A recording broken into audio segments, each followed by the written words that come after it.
Amit, sejam muito bem-vindos ao canal Papo Calcio mais uma vez. Vamos lançar aqui um corte de uma das nossas lives. Esperamos que vocês gostem. Se gostarem, deixa a curtida, compartilhem com os amigos de vocês, se inscrevam no canal e ativem as notificações. Muito obrigado. O Brecha é aquela história, né? É sempre uma polêmica falar do Brecha, né? Porque Brecha é Chiellino, Balotelli, então Brecha sempre foi uma coisa meio troca quase toda hora trocar de treinador, né? Uns 20 treinadores já passaram pelo Brecha na última temporada, 2, 3 temporadas. Mas o Brecha, nessa temporada, está conseguindo se encaixar, né? Tirando aí a goleada que sofreu contra o Bari na rodada passada, um sonoro 6-2, o Brecha vinha de 4 vitórias consecutivas, vitória na Copa da Itália, um pequeno deslize contra o Frosinone na segunda rodada e uma vitória na estreia sobre a Sul de Tirol. E tem os jogadores aí que interessantes da equipe do Brecha, né? Os meio-campistas Giacomo Ouser, o Federico Viviani, né, jogou no Bolonha, jogou no Verona, tem muita bagagem. O Sistana, o defensor, acho um excelente jogador. O Bisoli. Então o Brecha tem uma equipe muito firme que brigou aí, né, para subir na temporada passada, não conseguiu. Mas nessa aqui acho que vem mais fortalecido para conseguir esse objetivo. A derrota para o Brecha, a derrota para o Bari, foi um acidente de percurso, eu acredito, como pode acontecer com qualquer equipe. E creio que o Brecha vai estar, acho que, em plena forma para pegar o Titadella e conseguir voltar, né, ao caminho das vitórias e seguir no alto da tabela. O Brecha é o terceiro colocado com 15 pontos, divide liderança, né, com Regina e Bari. Então o Brecha vem fazendo uma campanha muito sólida e eu acho que tem que manter, né? Precisa ao máximo possível manter essa campanha para conseguir finalmente voltar para a Série A, né? Que eu acho que é o grande sonho do Brecha e acho que o principal objetivo da atual temporada. E pelo menos o Brecha, apesar das mancadas que o Chiellino dá na gestão, se ajeitou com o Pepe Clotet, o espanhol, acho um bom treinador, e tá tendo aí um bom resultado em campo, né? Vai lá, Stefano.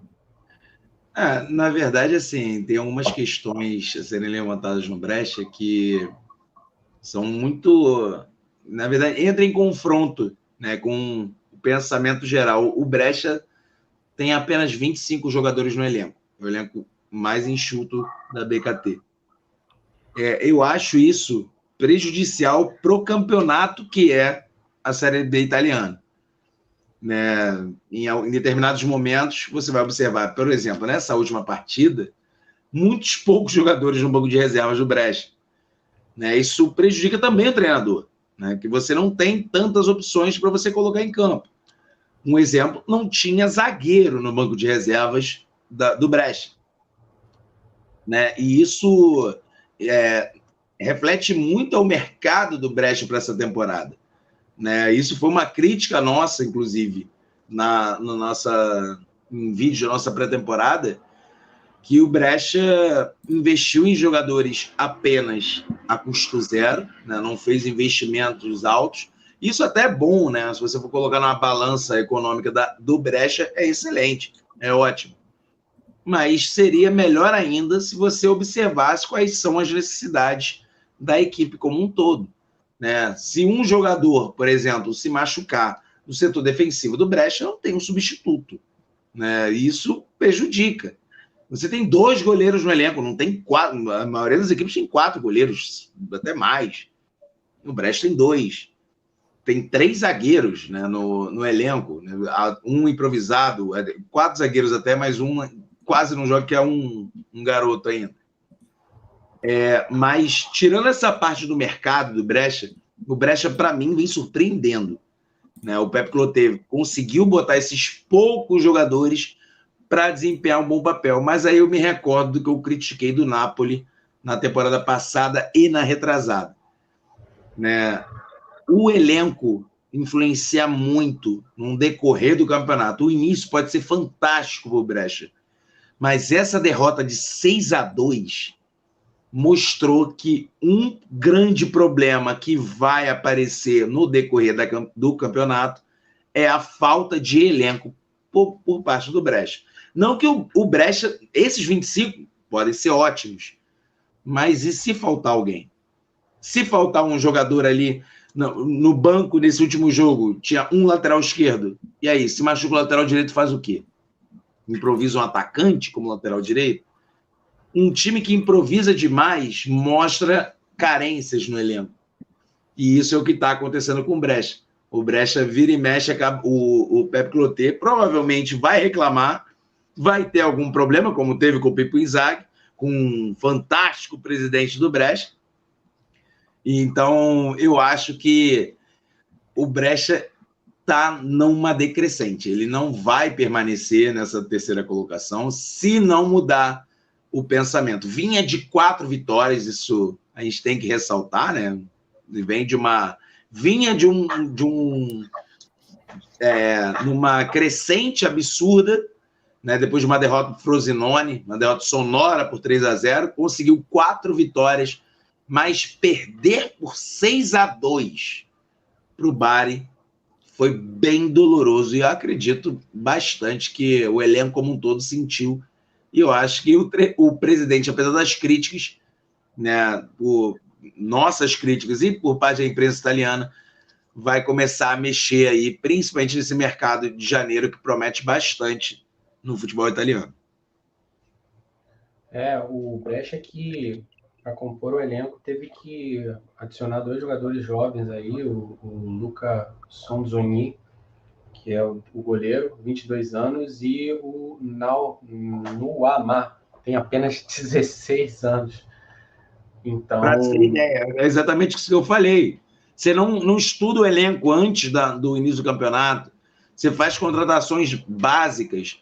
As saídas do elenco do Brecha também foram, assim, saiu uma galera e não aconteceu reposição, né? Perdeu o goleiro, o Joronen, para o Venezia, o atacante Donnarumma, né? O famoso atacante Donnarumma, também saiu, foi para a Ternana, e por aí vai. Sim. Além disso, eu acho que, assim, os 3 zagueiros ali, o Mangraviti, o Sistana e o Papete, e adiciona aí também o Adorni, eu acho que, apesar de ser um elenco curto, eu acho que são, principalmente o Mangraviti, o Tistana e o Papete são bons zagueiros. Assim. O Tistana, por exemplo, teve aí na iminência teve um burburinho para ele sair, não sai, né? Inclusive, teve alguns rumores ligando ele para uma possível negociação com a Juventus, assim, bem incipiente, mas é um bom, eu considero um bom defensor, principalmente o Sistana e o Mangraviti. O Papete eu acho que ainda tem que evoluir um pouco mais, mas de fato o elenco é curto. Tem aí a volta do Benali, que foi jogar no Pisa e voltou, né, Renan? Chegou aí para o Pisa na temporada passada e voltou. O Viviani, que apesar da campanha ruim da SPAL, perto do que se esperava da SPAL, principalmente quando o Clotet foi o treinador da SPAL, o Viviani era um dos poucos atletas da SPAL que naquela época se sobressaíam, inclusive ele chegou a ser um dos melhores meio-campistas da liga por um tempo. Tem jogadores assim que, se você pensar individualmente, são jogadores bem interessantes. O Stefano Moreu, por exemplo, o Galazzi, o próprio Viviani, como eu disse. Então, assim, eu acho que a campanha do Brecha, ela é muito boa, concordando com o que o Stefano disse, perto da composição do elenco, que é curta, de fato. Mas eu acho que é muito do porquê alguns jogadores ali fazem a diferença, principalmente os da defesa e algumas peças ali individualmente. Agora, o Brecha, em números, não é uma equipe tão equilibrada. É porque esses números do Brescia estão um pouco falseados da última derrota, que foi uma derrota pesada de 6, né, do Bari. Mas hoje o time está na terceira posição e tem, né, uma das piores defesas da liga, né, com 11 gols sofridos. Mas tem um ataque que chega junto, que faz gol também. Então, assim, vamos ver. O Brescia seria uma das equipes que eu queria ver um pouco mais para frente, o quanto eles vão ter gás, porque com esse elenco curto do jeito que está aí, se começa a perder gente por lesão, tal, com a janela fechada, o desempenho com certeza vai cair vertiginosamente, assim. Então, é bom ficar de olho nesse Brescia aí, porque, de fato, o elenco curto do jeito que está, a gente já viu isso com o Napoli na temporada, né? Temporada retrasada. Temporada passada, por exemplo, se tivesse um elenco que tem hoje com mais recursos, poderia estar brigando pelo título, né? É mesmo a Atalanta, né? A Atalanta também lutou contra as lesões e isso atrapalhou bastante a campanha passada, né? Exato. Então, assim, eu acho que... Ó, o Robson falando aqui, ó. Daqui a pouco o Cloté cai, o Chiellini é maluco. Achei que ia cair nessa semana por causa da goleada. Não só você, inclusive eu conversei com o Bernardo quando aconteceu a derrota. A gente ficou. Chegou a apostar, mas a gente ficou ali flertando com a aposta, assim, ele vai cair. Porque o Chiellini é maluco, né? O Chiellini é completo, assim, é uma pessoa excêntrica, vamos dizer assim, que com ele não tem muita conversa, não. Bom, mas eu acho que eu destacaria exatamente isso que eu queria destacar. Não sei se vocês têm... Renato, tem mais algum destaque? Vou tentar pegar aqui mais algumas... Ó, o Bernardo falando que o elenco do Brescia era ainda mais enxuto no início da temporada. Felizmente o Cloté pediu reforço e conseguiu o Viviani, o Benali e o Diallo. Deixa eu ver aqui. O Daniel falando, tem muita esperança no Papetti. Para quem joga FM sabe por quê. O Robson falando, os 11 iniciais são bem decentes, o problema é a profundidade do elenco, com certeza. Por enquanto, Flávio Júnior Bianchi é o melhor goleador do Brescia.